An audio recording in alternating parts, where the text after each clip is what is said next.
This is it for her. And that it'll be close to what she's thrown today, but she's going to probably end up in 6th here. And then we'll have the top 3 throwers in order. But we got the steeple going now, and we got our big boys competing. And here we go with the second section. And Kenny Rooks there, number 1. And that's the guy you want to be keeping an eye on, along with Mason Furlick, number 2. And again, Kenny Rooks doesn't race a lot. Brian Barraza there, number 3. And then number 9, Carlos San Martin. We also have Zach Seddon, a veteran, Emil Blomberg, Ricky Harvey, Nathan Milenik, and Leo Magnuson. Rooks is an athlete who has just a tremendous kick that he can unleash at any time.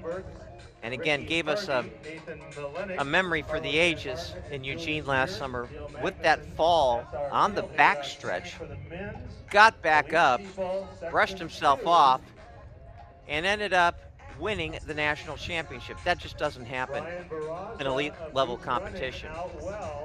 He's pushing the pace a little bit. They go through that first 400 right Furlick running right with Rooks. Furlick there, the tall gentleman, number 2. Michigan. God, he was a medical student over at Michigan. Young man is a very bright man. Rooks content to be there on the inside. You got to be careful in a race like this. The pace is lagging a little bit. 76-second pace. They were 38:18 at the first 200. You don't want to dawdle too much. And you know, right now, this pace, and we know it'll be faster. 9:20 pace. And they got to pick it up. Maurice in the background there will close the women's javelin competition. What a great competition it was.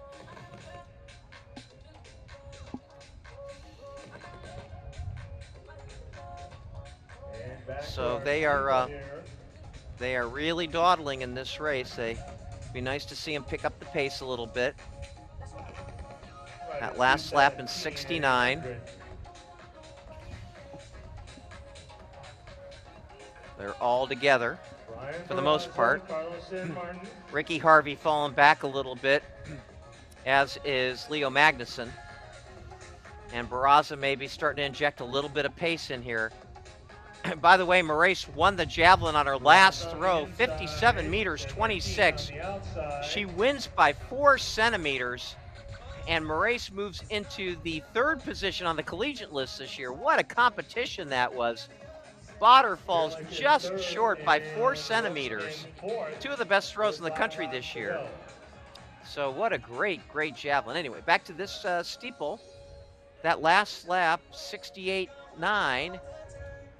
Again, waiting to see when we get some pace. Now, Mason Furlick moving up into 3rd, Rooks falling back into 4th.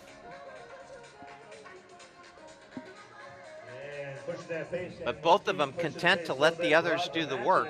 Down to backstretch, Furlick staying close. And that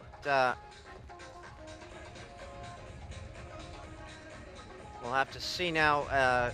San Martin and Barraza still together. Rooks now looking a little bit better, kind of moving up a little bit. He's on Furlick's shoulder. Brooks in the all blue. All right, we're running pretty quick here and still everybody in it. Well, we're not running very quick, but we want to get running pretty quick. Let's see what this last lap was. There did appear to be a little bit more of an injection of pace here.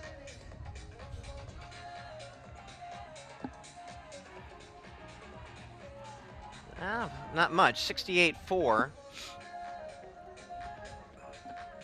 That's better.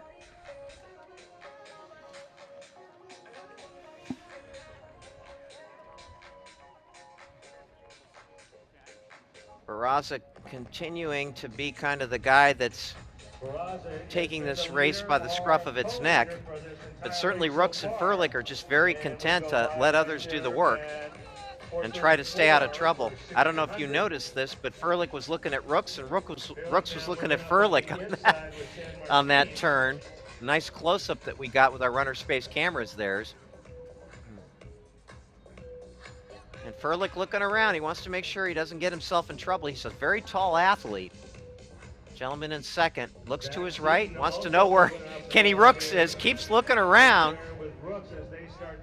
And so is Barraza. And also up there is Zach Seddon. So Barraza, Furlick, Seddon, and Rooks. And that lap was 69.6. Hey, we're going to get a look at this winning javelin throw, which is fantastic. You talk about a come-through performance, and watch this. Ariane Moraes of UTEP, a burner over. Look at this throw on the very last throw of the day, and she gets it out there. Third longest throw in the NCAA ranks this year and beats Botter by 4 centimeters.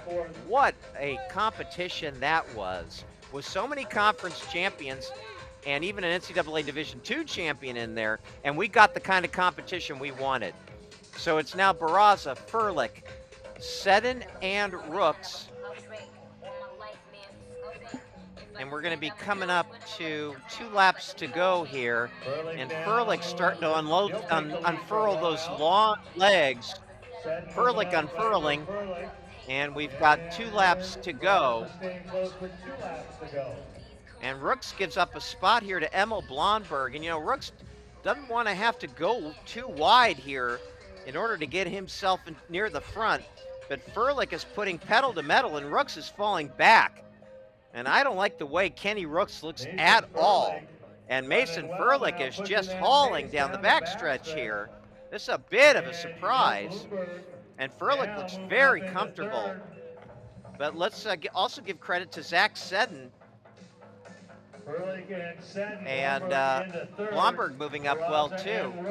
The question is, look at Kenny Rooks. Look how far back he is in 5th. This is the U.S. national champion, the guy that fell and got up and won the national championships. And Mason Furlick really putting it on now here. He's got separation.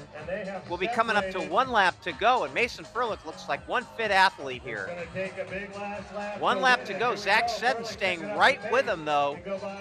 And Emil Blomberg also staying with him. 7:26 with a lap to go. 7:25.06. That last lap in 62.9 from Mason Furlick. And here we go. It's race time.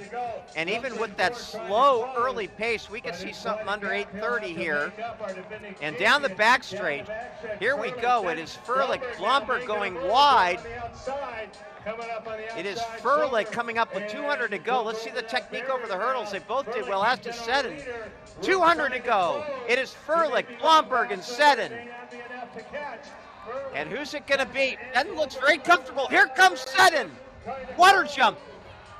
And Furlick moving now. Seddon looking around. Blomberg struggling. Furlick and Seddon now. Seddon may run out of room.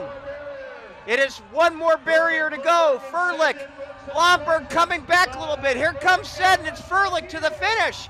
And Mason Furlick's going to win this bad boy in 8:27.17. 2 consecutive laps of 62-second pace. Nice race by Zach Seddon in second, Blomberg in third. Kenny Rooks came back. Kenny Rooks ran a 59.5 last lap. But what was he waiting for? What was Kenny Rooks waiting for? He ends up finishing 4th. And wow, that was a weird race to be sure. But Mason Furlick ran a very smart race. And the Wolverine does an outstanding job here and looks very fit. But one is left to wonder, Kenny Rooks there, and I don't know, maybe that's part of some strategy he had. Hey, let me just see how fast I can run that last lap. But odd to say the least. He did close fast, though. Furlick, the last 2 laps, basically in 2:05, ran that last 800 meters in 2:05. Zach Seddon and Emil Blomberg, very nice races for themselves. So let's take a look at at the end of the race, actually the backstretch, and Blomberg going out into lane number 2. And it looked like this was going to try to be his move to take over for Furlick. It wasn't successful. Furlick held them all off. Look at Furlick go to the arms.